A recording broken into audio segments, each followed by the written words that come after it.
That's an interesting question, because particularly for a BHMS, since it's a key stage event, this is a wonderful chance for all the teachers to collaborate and come together, not just for the brainstorming part of it, but what we do is that if there are different beacons being showcased, all the teachers of, say, the language beacon will work with students from all the grades, not just her individual grade.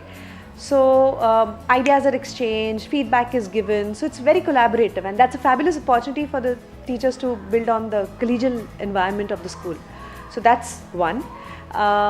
Also, since it's an annual event, and it's usually the same parents for at least 5 years who come in for a BHMS every year, there is also the challenge of not letting it become monotonous. So we have to kind of reinvent the way in which we want to present things, the joining of the dots, that is, without losing the essence of it. So there is a novelty factor every year, so the parents look forward to it. At the same time, what it stands true for, the making knowledge visible, the understanding and all of that, doesn't get compromised.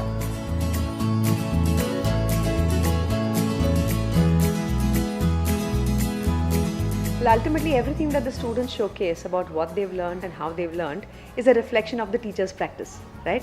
So if the BHMS has gone off really well, it shows that the teacher has planned well, the curriculum is meaningful, there has been a range of languages of learning used, and all the students are reached out to.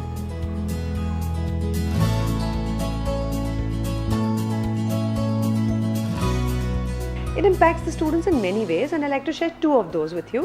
One is that the audience here is much larger than, say, that of a student-led MLB. But in a BHMS, it's parents of all the grades of the key stage. It's a new audience, it's a larger audience.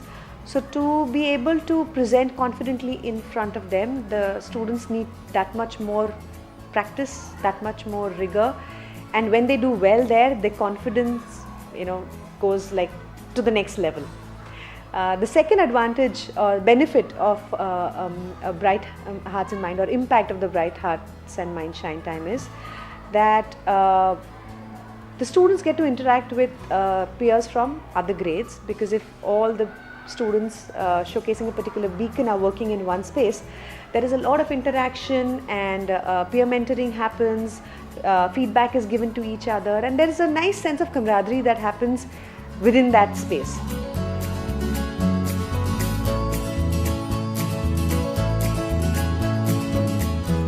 Absolutely, and I'll tell you why. The BHMS format is such that there is a joining of the dots, right? And parents get to see at a glance what happens in the entire key stage.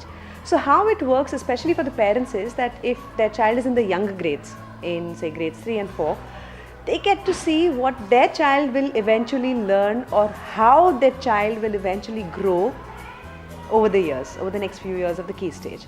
And for the parents of the older grades, they can either get a nostalgic feel of what their child has gone through and realize that, oh my God, I remember my child being there in grade 3 and now look at him or her, in grade 7.